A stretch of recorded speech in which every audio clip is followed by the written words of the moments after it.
All right, you guys, welcome back to another episode of Cut the Shit, Get Fit. I'm your host, Rafal Matuszewski, and I am going solo once again in my car, doing a vlog, podcast, whatever the hell you want to call it nowadays, because I don't actually sit at home anymore and, speak into my regular microphone. But it's been going really good. Today's December 23rd, and we're 2 days away from Christmas, and I'm super psyched to spend time with family and eat my face off. And you know what? That's one of the things I want to talk about too. There's a couple things I want to talk about. Number one, during Christmas, I tell all my clients, realistically, you are not going to lose weight. So just get over that.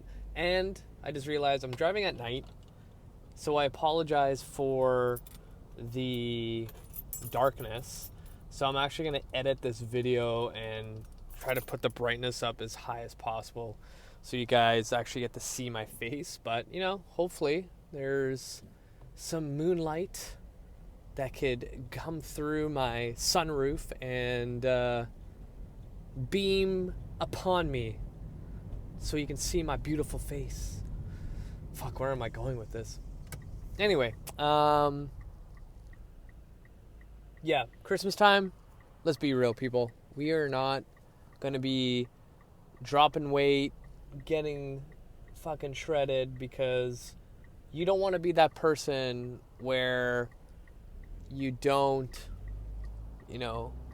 enjoy any kind of Christmas festivities, food, drink, whatever.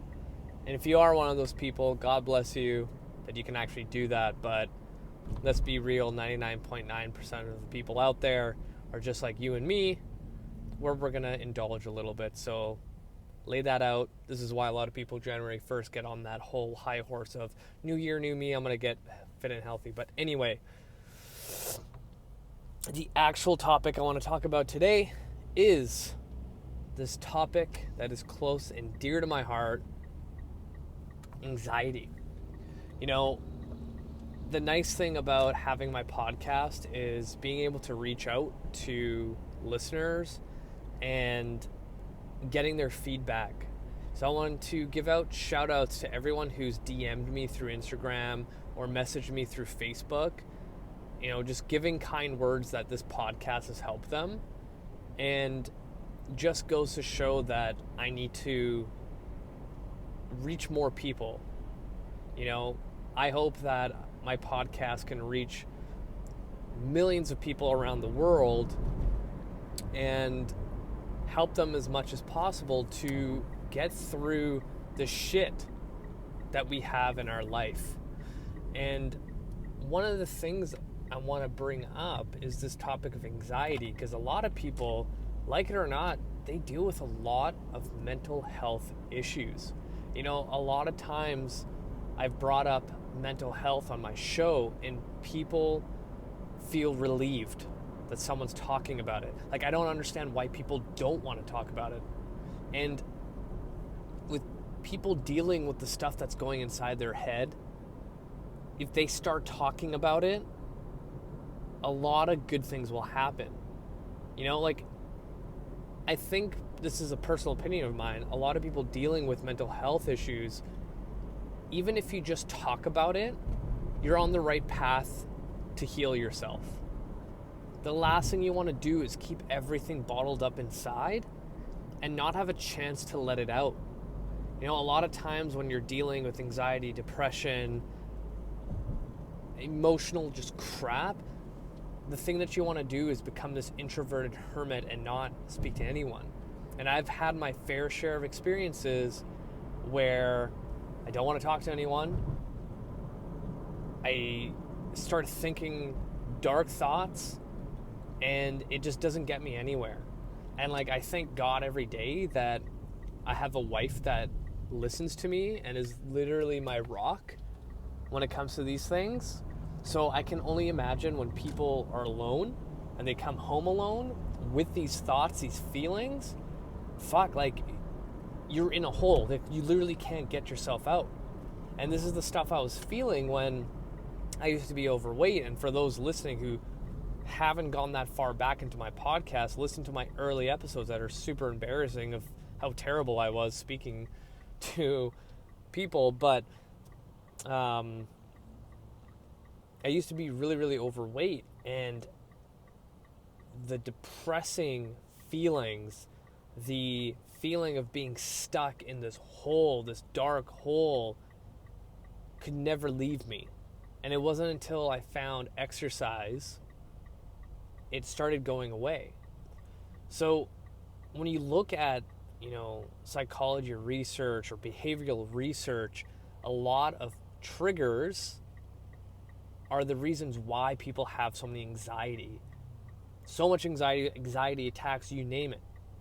Like an example for me, funny enough, with this podcast, like I'm such an introvert at heart.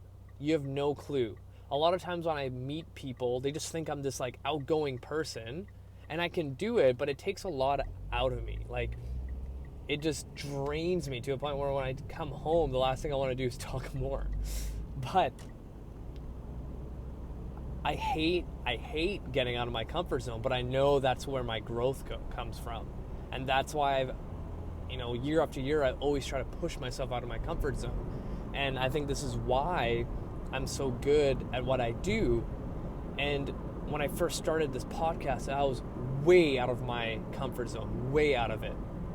But I forced myself to interview these big names in the industry, and probably for the first 50-ish episodes, it was a lot worse in the beginning, but I had so many anxiety attacks where I didn't want to interview. I just didn't want to wake up. I lost sleep the night before. I wanted to throw up. I wanted to just go into my closet and curl up into a ball and not do the interviews. But then the moment I started talking to a guest, I was like, what the fuck? Why do I feel like this? When you look at the research when it comes to behavioral psychology, a lot of people who deal with anxiety, it comes down to what their triggers are. And when you start, filtering through a lot of the information out there, a lot of these triggers are dealing with stress. Work stress, spouse stress, stress in general from every day. It builds up, and a lot of times people dealing with anxiety, they don't know how to filter it out. And honestly, I think, again, this is a personal opinion of mine, I can be completely wrong, but it almost seems like almost every single one of us who's chasing some sort of fitness goal that has failed over and over and over again, we all deal with some sort of anxiety, depression, some sort of mental health state that's not, I want to say good enough, but not at a point where we can function to be successful. It's a block. We have a mental block against us, and it's literally just running into a wall over and over and over again, and you can't get past it. Winston Churchill had a really good analogy for his depression, and he would describe it as like a black dog following you down the street. And as much as you try to walk faster, run faster, that dog is always behind you, reminding you, hey, I'm here. Where the fuck do you think you're going? And I always talk about the bigger picture, and the last year I've been really putting the points together. And if you really think about it, if the stuff in your head doesn't function the way it should, how do you think the rest of your body is supposed to react to that? Everything stems from the chemical balance in our brains. If the stuff in our brains are not functioning properly, the rest of our body can't comprehend what's going on. People that are successful at exercise tend to be happier, tend to be more outgoing, tend to be people that seem like they can just do anything. And the people that have anxiety, depression, emotional trauma tend to be the people that don't want to do those things. If you look at exercise research, it's astonishing what it can do to change the chemistry in your brain. You know, all the endorphins that come out when you start exercising are like your natural painkillers. And you can find research that shows that these endorphins show up with a mere like 3 to 4 minutes of exercise. Like, that's fucking crazy to me. And I remember reading this, I'm like, we need people moving just for 5 minutes a day. And this is why when I'm in the clinic, and this is a huge thing, because a lot of times when people are injured and they're at the same time trying to lose weight, but they have another thing against them, their injury. You know, they could be coming off a shoulder injury, low back pain, whatever it is, but now they have another hurdle. You know, can you imagine how defeating that can feel, being a person that's overweight with an injury and you have everything against you? Like, fuck, that is, I can only think about how difficult that can feel. This is why I encourage every single patient I see, I tell them, like, all I want you to do is the exercise I've given you every single day.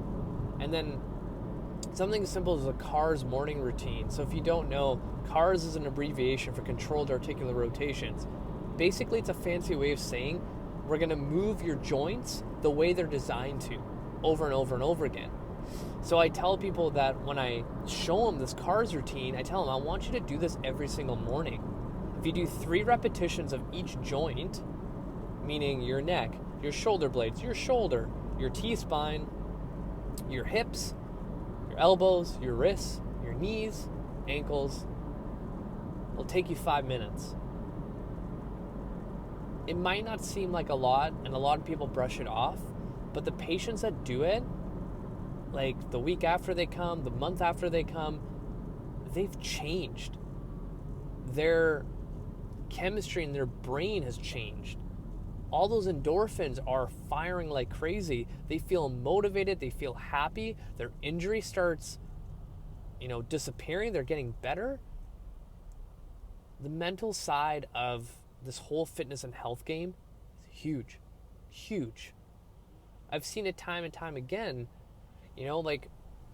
I've done a couple presentations with the chiropractor I work with, and we had to talk to about 40 people, and they were in it's like a WorkSafe program, and we were the last presenters of the day.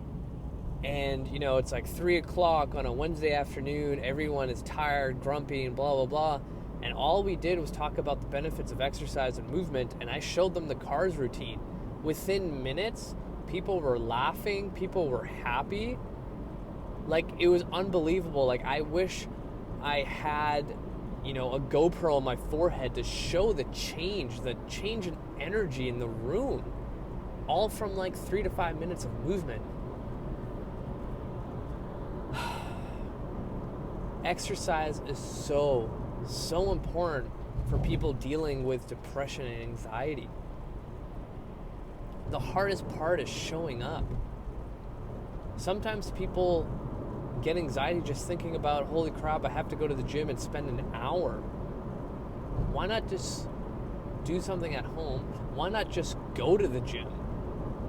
Hell, like when I help clients online through shit like this, sometimes all I want their goal to be is sign up online to a gym and just go to it. Don't even work out. Just get into the habit of driving to the gym every day or every second day or whatever it is. Make the habit. Things as simple as movement can change so much. I'm not saying that exercise is going to fix every mental issue that everyone has out there or emotional baggage that we have, but it's a powerful tool to have by your side, and you'd be amazed how much it can change. Because what exercise is interesting to me is that the moment you start, it becomes addictive. you start seeing the benefit. Your mood changes, and you're like, holy fuck, I think I found the holy grail, all from exercise. I want you to guys really, really think about that. Anyone who's dealing with any kind of mental health issue, like, feel free to reach out to me, reach out to anyone for help. But exercise is more powerful than you think. So I'm going to leave it there. Let me know if you have any questions. Feel free to reach out. Thank you so much for listening. You guys are all so freaking amazing. Man, that was a good chat. All right, you guys. Share this podcast. Give me a 5-star rating. You guys are amazing. Share this podcast with your friends and family. Thank you. Until next time, you guys.